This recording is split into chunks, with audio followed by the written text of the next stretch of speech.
సాగర్ ప్రధాన డ్యాం వద్ద BRS party నల్లజెండాతో నిరసనలు.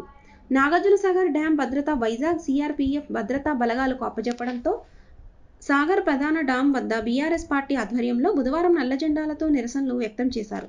ఈ సందర్భంగా నందిగొండ మున్సిపాలిటీ మాజీ కౌన్సిలర్ రమేష్ జీ మాట్లాడుతూ కేసీఆర్ 10 సంవత్సరాల పాలనలో తెలంగాణ ఎస్పీఎఫ్ సిబ్బంది ఎలాంటి అవాంఛనీయ సంఘటనలు జరగకుండా విధులు నిర్వహించనున్నారు. ప్రభుత్వం ఇప్పటికైనా డ్యాం భద్రత తెలంగాణ ఎస్పీఎఫ్ సిబ్బందికి అప్పజెప్పాలని డిమాండ్ చేశారు. ఆంధ్ర సీఆర్పీఎఫ్ ఆధీనంలో డ్యాం అప్పగిస్తే తెలంగాణ రైతులకు ప్రజలకు నష్టం వాటిల్లే అవకాశం ఉందని ఆవేదన వ్యక్తం చేశారు. ఈ కార్యక్రమంలో బీఆర్ఎస్ పార్టీ నాయకులు లక్ష్మణ్ నాయక్, మక్షుద్, శేఖరాచారి, గాజుల రాము, కాంపల్లి రామస్వామి, యేసు, గడ్డమీది రవికృష్ణ, హైమత్ తదితరులు పాల్గొన్నారు.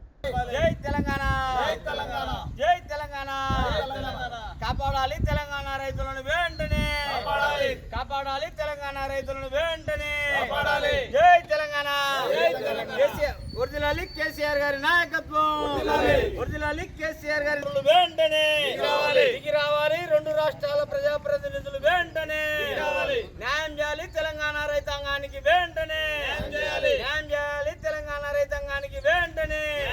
జై కేసీఆర్, జై కేసీఆర్, ఆదుకోవాలి తెలంగాణ రైతులను వెంటనే, ఉపసంహరించాలి ఆంధ్ర సీఆర్పీఎఫ్ బలగాలను వెంటనే, ఉపసంహరించాలి ఆంధ్ర బలగాలను వెంటనే, అప్పచెప్పాలి తెలంగాణ ఎస్పీఎఫ్ కు వెంటనే, అప్పచెప్పాలి తెలంగాణ ఎస్పీఎఫ్ కు భద్రతా బలగాలను వెంటనే.